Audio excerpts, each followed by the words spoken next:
Hello, my friends. So I hope you've had um, a great day, night, evening, whenever you happen to sit on this session of my lectures. In this session, my friends, we're going to be talking about the Abbasid revolution and the narrative of Abbasid revolution. Remember, one of the things that I implicitly argued for you is that the narrative of Islamic origins itself, right? That Prophet Muhammad was born in year 570, 610, this happened, 622, Hijrah happened, 628, Mecca was conquered, and so on and so forth. All of that, right? That genealogy was that narrative was written, right? Basically 2 centuries after the fact, right? It's included in the historiography, right? That the Abbasids themselves were creating, or in the historiography that was created under the Abbasids, right? Because as we will see, the golden age, so to speak, the problematic concept of the golden age of Islam, which implies that there was, after this golden age, which they usually put to from the 9th to 11th centuries, right, that there was a decline, right? Implicit in the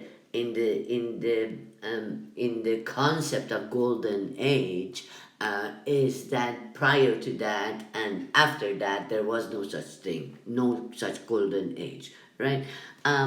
Which of course, just take me for it. You look at the history of Western Asia and you will see that that is far, far from the case. And we will have time, hopefully, in the next 2 sessions for me to get into that for you a little bit.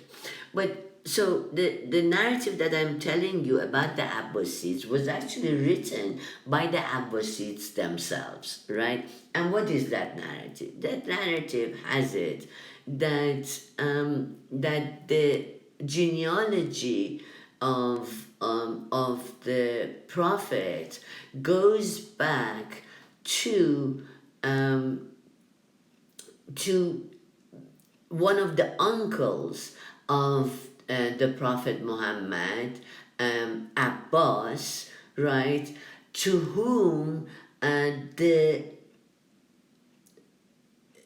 legitimacy of rule was transferred by the Shiite line, and hopefully I have that, and we will see how that happened. So the Shiites transferred, the story so goes, the story goes that the Shiites actually transferred their sort of legitimacy by coming from the family of the prophet. They transferred that to the children of Abbas, the uncle of the prophet, and in fact specifically to the person of Ibrahim ibn Muhammad ibn Ali, right, from the Abbasids. So from which line, right, then we get the caliphs of the Abbasids: As-Safa, right, Al-Mansur, Al-Mahdi, Al-Hadi, Al-Rashid, right? This is R-A-S, actually is Harun al-Rashid, of whom I'm sure you have read in the book of in Saunders' book, Harun al-Rashid, one of the very important caliphs of this sort of so-called golden age of Islam. So and one other thing that I want you to notice, and that as far as the centrality of northern route and the trade of northern route is concerned to the Abbasid revolution is concerned, right? One of the things that testifies to that is that not only did the Abbasids, right, create Baghdad,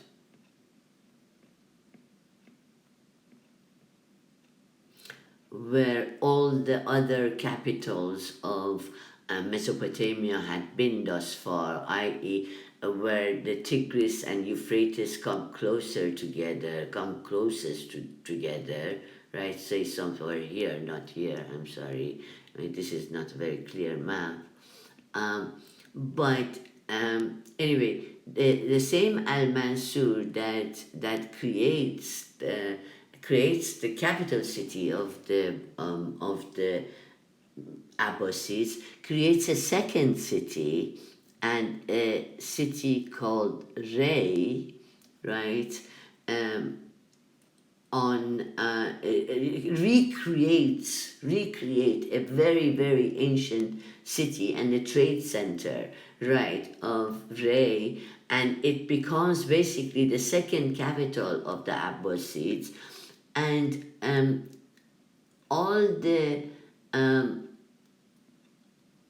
Abbasid caliphs from Al Mahdi, Al Hadi, Al Rashid, Al Amin, Al Ma'mun, right? All of these guys uh, were living on this northern trade route, right? And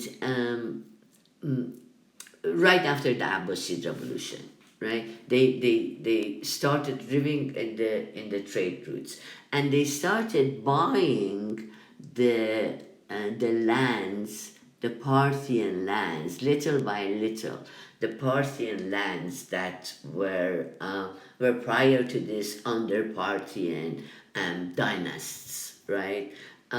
So they took over the overland Khorasan highway, and they established themselves, in fact, on that highway, and therefrom grows basically urbanization, as we will see, right, in the during the Abbasid period, right? It is during the Abbasid period where all these cities that you see on the trade routes, all the cities that we saw, although we're going to go back to it, on the trade routes, excuse me, that those cities, right, which dot the northern territories of Iran, right, say, I'm sorry, say Ghazvin, Ray, Hamadan, Tus, here Nishabur, Nishapur, Samarkand, Bukhara, Kabul, Herat. These were ancient trade cities to begin with, right? But during the Abbasid period, they underwent tremendous growth. You ask why? Why was this the case? Why was there an urbanization, a major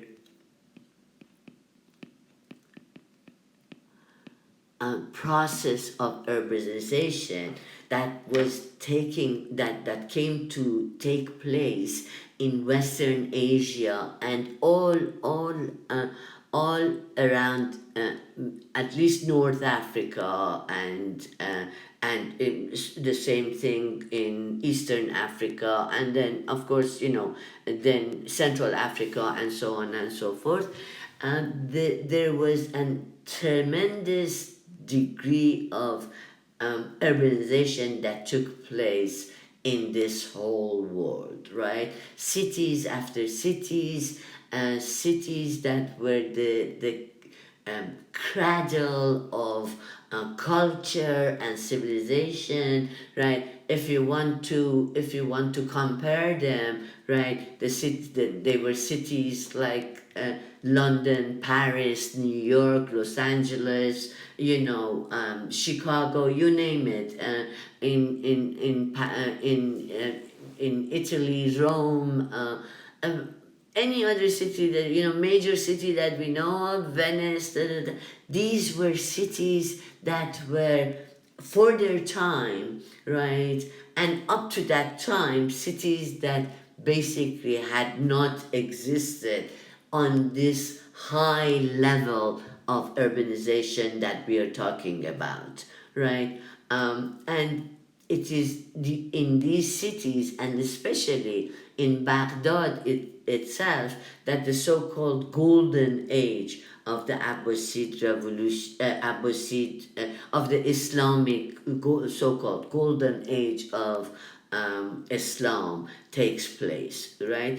Um, that is also a misnomer, because in this process it was not just Muslims and that contributed. It was Muslims, it was Jews, it was Christians, it was pagans, it were Zoroastrians, right? All the population of Western Asia and Africa, right, contributed to this tremendous urban growth that we witness uh,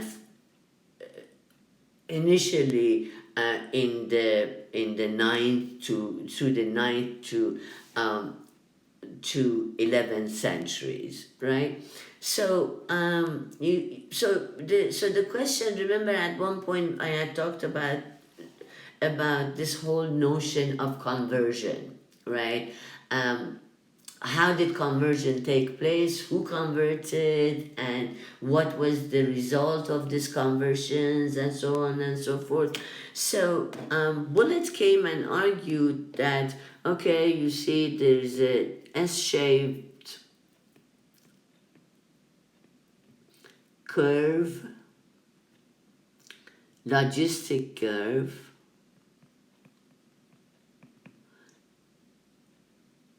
of conversion,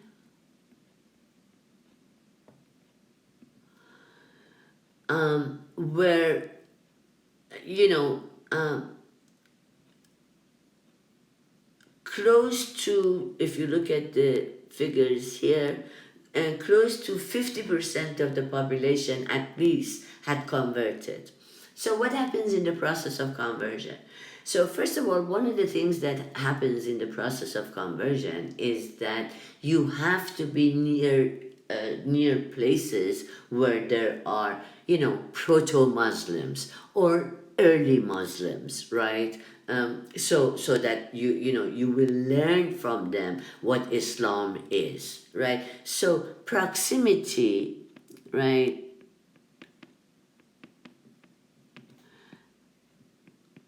of the convert to the target population, i.e., here in this case, Muslim population. This is essential, right? You have to be next to each other, to know each other, to not be afraid of each other, to ask questions about each other, and if that was the case, right, a lot of our problems in the world, right, would have been perhaps solved. I mean, that is especially the case with racism. But okay, leaving that aside, my friends, there is a positive correlation between, but there is a positive correlation between conversion and urbanization. Urbanization.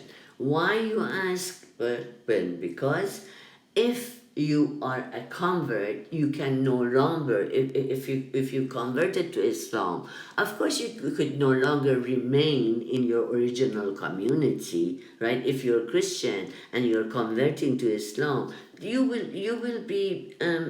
be sort of shunned from then on from the community. This is the case with every other sort of religious grouping, right? You have converted out of your native religion, and therefore you will be shunned by people who are still remaining in your native tradition. So what happens if when then when that happens, then you go out, right? If you're a peasant, for instance, or if you're a craftsman, right? And you have been thrown out of the community, where can you go, right? You go to the places where the leadership of the new community that is growing is residing, right? And this new community, right, was basically mostly in the urban centers, the small urban centers that we talked about. So there is a movement from according to Bullitt, from the farmland, so to speak, farming population and the crafts population, I'm sorry, um, farming and crafts.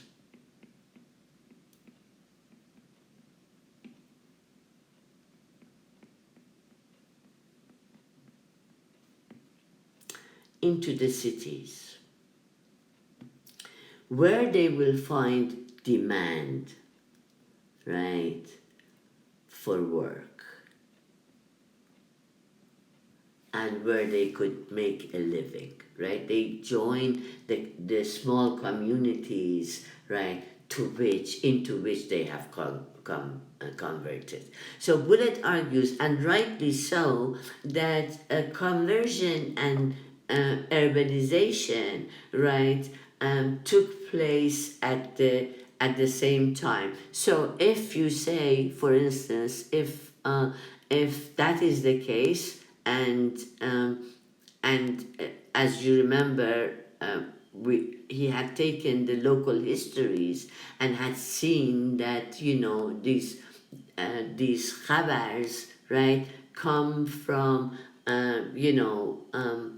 Farhad, Farhad, Farhad ibn Hassan ibn Ali ibn until it got to the contemporary period, and you saw that he said that in the case of Iran, this was around 860 to 900s, right? That this took place, i.e., by 860 to 900s, at least 50% of the population had been converted, and at least 50% of the population lived in urban centers, right? So therefore, you have by now, by the 900s, all over Western Asia and Africa, you have cities created that become major cities, and like Baghdad, where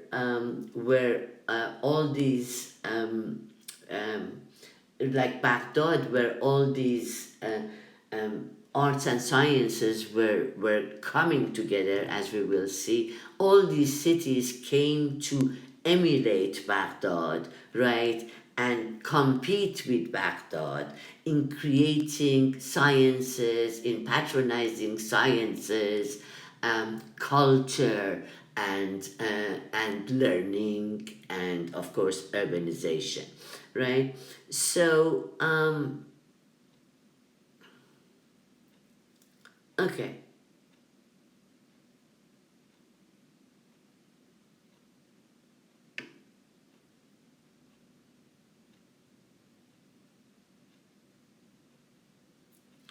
Okay, so we talked about the places where the Abbasid revolution took place. It was basically, my friends, it was basically in the cities of Afghanistan, contemporary Afghanistan, and it has nothing to do with Taliban and whatnot, right? What it had to do was with trade, right? Yeah, from trades, cities along this route here, right? Um, and from Bactria and Balkh going to the Gulf, as I said a few times now, as well as northwest India. I hope you're with me, my friends, right? So they came from Khorasan, but from the outer Khorasan area, right? So the Abbasid Empire is supposed to have lasted, right, from 750 to 1258, right? And this was the extent of the Abbasid Empire. Not only did the Abbasids not conquer any more territories, right, but in fact, they lost territories because if you remember, there were the Umayyads in Spain, and then connected to the Umayyads, there rose the Idrisis in Morocco, right? But for now, we're going to focus on the uh, f- uh, focus on the Abbasids, right? So you remember I told you that the Abbasid claims that they had gotten their legitimacy from the Shiites. Well, how did they get their legitimacy from the Shiites? Okay, so we have to go back to the cousin of the Prophet, right, and son-in-law of the Prophet, who had married uh, his daughter Ali, right? But Ali, who had not only married Fatima, from which the line of fiver, sevener, and twelver Shi'is had come from, right? Um, that was that lineage. But Ali had also married a Hanafi woman from a non-Quraysh tribe, Hanafiya, right? Hanafiyya, my friends, yeah, um, had married another woman called Khawla bint Jafar, right? And from that marriage, we get Muhammad ibn Hanafiya. And from Muhammad ibn Hanafiya, we get Abu Hashim, right? This is the Imam in whose name Mukhtar, right, had led his rebellion. If you read from your textbook, Saunders, right? So it is this Abu Hashim, right, that is supposed to have transferred, right, his legitimacy, I'm sorry, to Muhammad al-Imam, right, who gives rise to Ibrahim. So, in fact, to Ibrahim al-Imam, right, who is the son of Muhammad, right, and it's from the line of Abbas, right, the uncle of Prophet Muhammad. You see, Prophet Muhammad, his father Abdullah, Hamza, Abi Talib, Al-Zubayr, Al-Abbas, Abu Lahab, and so on and so forth, right? And then, the Umayyads, right? But all of them belong to the tribe of Quraysh, right? So, okay, so they claimed, right, that the Shiites have given their legitimacy to us, and it is in the um, name of Ibrahim al-Imam that we are rebelling. Why? Because, and then there were all the classes of discontented population that we talked about, right? The Mawali, the who were being taxed in spite of being having converted, the non-Arabs in general who were treated as the second class citizens, the pious as ostensibly. This is all according to the Abbasid narrative of its own revolution. So at some point in 750, they unfurled the black flags in a village near Marv, if you recall, right? And actually come and take over with one war after the other, right? All the, as you can see, all the northern routes and these routes, but this route, as I told you, also continued this way into Antioch. I hope you're following, you're with me, my friends, right? So the Abbasids come and they go to Damascus, the top of the Umayyads, right? And then and the second caliph, right, comes to establish basically Baghdad here, right? So, and Abbasids came to sort of claim, right, that they have established a new era, a new dawla, right? And this is supposed to be a picture of Abu Muslim, right? From a Persian miniature on your left hand side, and unfortunately I don't remember the source of this. Of course, you know, my friends, like all these pictures are from a source, and I am very sorry that really, it's very kind of hard to give the sources also in the slides that I create for you. At any rate, so the Abbasids come, right, and take over the revolution, take over the caliphate, right? But the issue is which cities did the Abbasid da'is, missionaries, right? Those who came to say, come follow follow Ibrahim al-Imam because he's the legitimate heir to Prophet Muhammad, right? And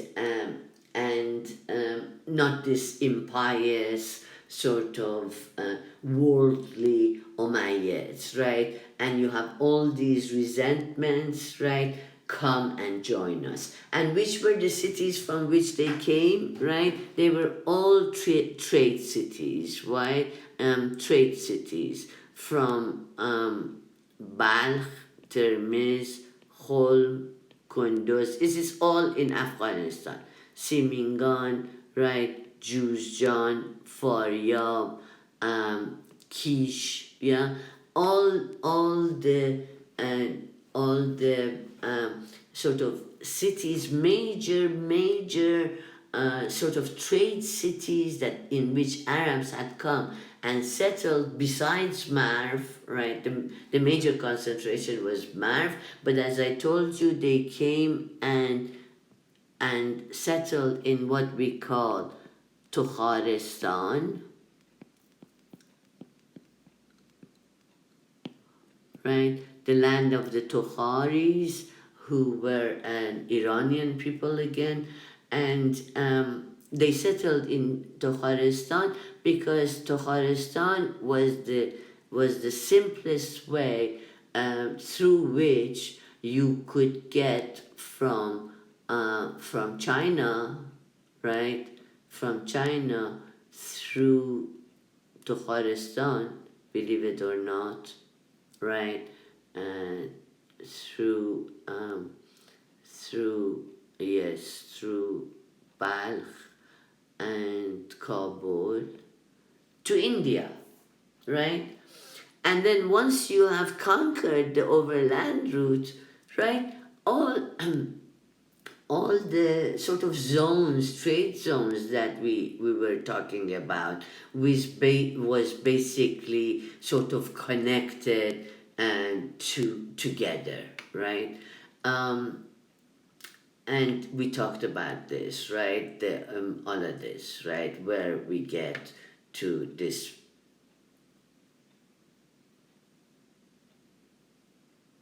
right? Where we get to the rest of our story. Okay, so so what is happening, right? Um, you see that the the major schools of jurisprudence or mazhab,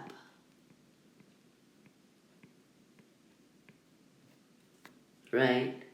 Uh, all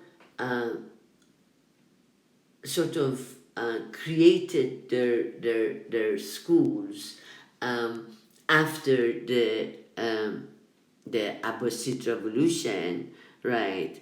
And all of them, for the most part, right? Um, well, not the imams, right? But then there were collections of transmissions, right? Collections of sahih, yeah, trustworthy hadith, right? Tradition, story, hadith, basically. A piece of story, right? The one that says, I heard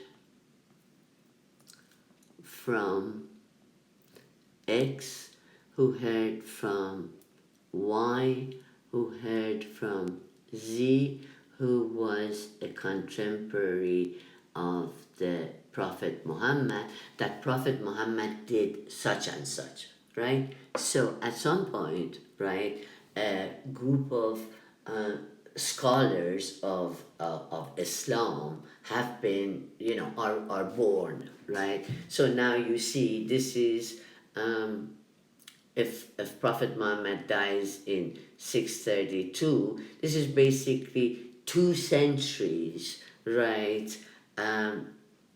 After the death of the Prophet, where all the traditions that have been circulating about the Prophet have reached some unbelievable proportions, right? And amongst which there were untrustworthy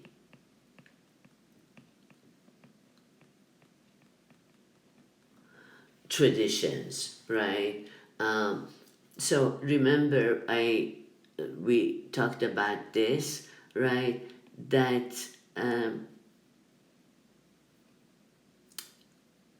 this I've heard from X, who heard from Y, who heard from Z. This is the, remember we said, chain of transmission.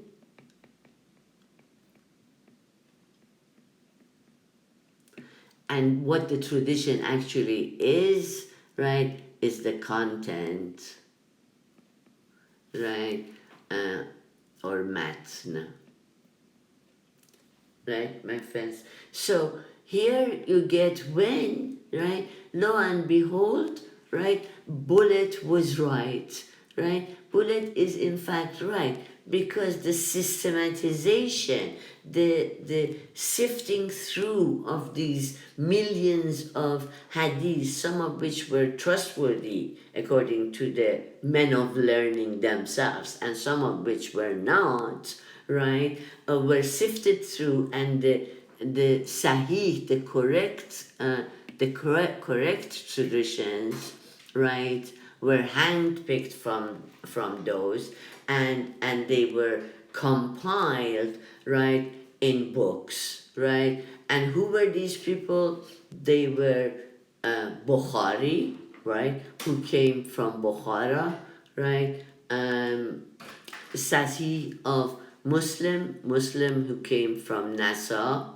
right, Sijistani, who came from Sistan and Afghanistan, right? Tirmizi, who came from sort of Tirmiz, right?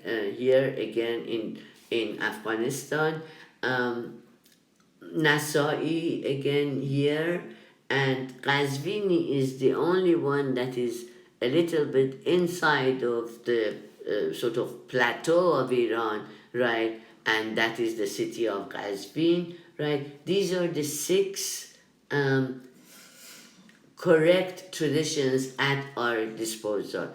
And lo and behold, not only are they all living in the basically in the ninth century and probably producing their works in the middle of the ninth century, right, my friends? But they are all coming from where the Arabs had settled themselves to begin with, right, my friends? So this is extremely important, right, to talk about, because right, this is actually where in a sense, right, Islam was taking shape, right? Besides Medina, right, and besides Kufa, besides Mecca and Medina and Baghdad and Kufa, right? Besides those places, these are the places in which Islam was taking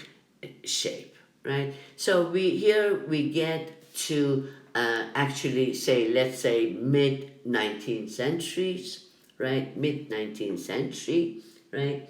And here you get the beginnings of the breakup of the caliphate. When I say breakup, right, I don't mean the total breakup. No, because the total breakup was at the hands of the Mongols, Mongols, right, and Genghis Khan,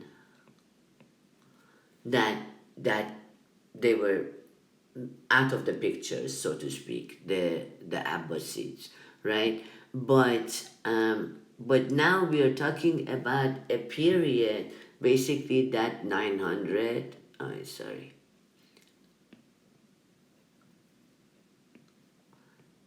900 to 1100, right? Where Iranian dynasties began to take shape, excuse me, all over Iran, right? And dynasties, individual dynasties, right, begin to form in Africa, right? Especially North Africa, right? So you see, for instance, you see, this is, this is a map, say, it says map of 1970s, right? This has been called 900 to 1100, has been also called the Iranian intermezzo, because these were all Iranian dynasties. The Samanids, right? The Ziarids, the Buyids, the Salarids, the Safarids, and the Tahirids, which are not, but they're here, right? These are all Iranian dynasties that begin to take shape, right? Sort of, in the bandwagon, if you will, period of the conversion, right? So that one of the first ones to take shape around Neshabur and leading to Neshabur becoming like Baghdad, right? One of the major cities for the production of knowledge and sciences, right? They rose from Neshabur, and you look at it and you see where have they gained their control, my friends. Basically, right, they are controlling the routes, right, that goes to the Persian Gulf, yeah, the trade routes that is going to Persian Gulf, right, and the trade routes that goes up to here, the city of Tabriz in the province of Azerbaijan in northwestern Iran. You don't need to know all these names. But you see, they paid lip service, right, and to Baghdad, right? Say Baghdad is here, right? They paid lip service to Baghdad, right, and they forwarded part of their um, resources, right, as taxation to Baghdad, right? But basically, they were basically independent, so to speak, right? And in fact, vied with Baghdad, as I told you, in having cities that are as cultured and cosmopolitan as Baghdad was during the period that we are talking about, and we're going to get to it in detail, further detail. What I want you to keep in mind is that okay, these dynasties begin to take form. Yeah, the Tahiris, 821 to 873, right? You see the Safaris who come and basically do away with the Tahiris and take their territories. But what they do, the Safaris, right, is also take control of Afghanistan, which was an which was part of the cultural zone of Iran. Of course, to this day they speak, they speak Dari, which is form of Persian, right? It is comparison between English, British English, say, and and American English, right? They're that close, right? So then come the Safarid dynasties and their cities in Zaranj, right? Also Neshabur. Now you have Herat, Balkh, Kabul, right? And all the cities that were there were important prior to that. But look at the Safaris, they also go to northwest India and take control of the trade there, right? Basically, they have a good selection of a good section of the trade routes in their hands, the Safaris. And you see they basically rule for a long period, and they come to actually at some point not even paying the lip service to the caliph in Baghdad, right? So, but under them, these other cities also grows, right? This is the time, remember, of conversion, of urbanization, of Iranian intermezzo, of sciences, of culture, of learning, of urbanization, and so on and so forth. Then comes, of course, the Shiite dynasty of the Buyids. They come from that city that I told you, the city of Ray, right? and they basically look at what they are controlling. They're also controlling Persian Gulf, right? The end of the trade route, because here there is another dynasty, the Samanid, that we'll get to, right? Um, but they had basically all of Mesopotamia, all the Persian Gulf, and northwest of India, and I mean also yeah, and you see the tip of Persian Gulf, where Oman is now, right? They're also controlling that, right? While they're Shiite and they capture Baghdad in 945, right? And while they say revive, but some scholars say they continue the tradition of uh, taking the title of King of Kings, which is an Iranian tradition where the king is only first amongst his equals, right? And therefore King of Kings, right? The Buyids, right? And then the Samanids come to the picture, so that in the ninth and 10th centuries, right, you come and the caliphate comes to sort of look like this, right? The Tulunids, the Idrisids, the Aghlabids, right? The Umayyads, right? The Qarmatis, which were a very sort of radical, in the sense of being kind of puritanical, I guess. Almaty region, and then Safaris and Somanids, and of course Alid, right? I'll stop here, and I will continue with another lecture later on. I hope you followed me in this lecture, my friends, and I hope that there was not too many this one. Okay. See. Bye, you guys. Bye.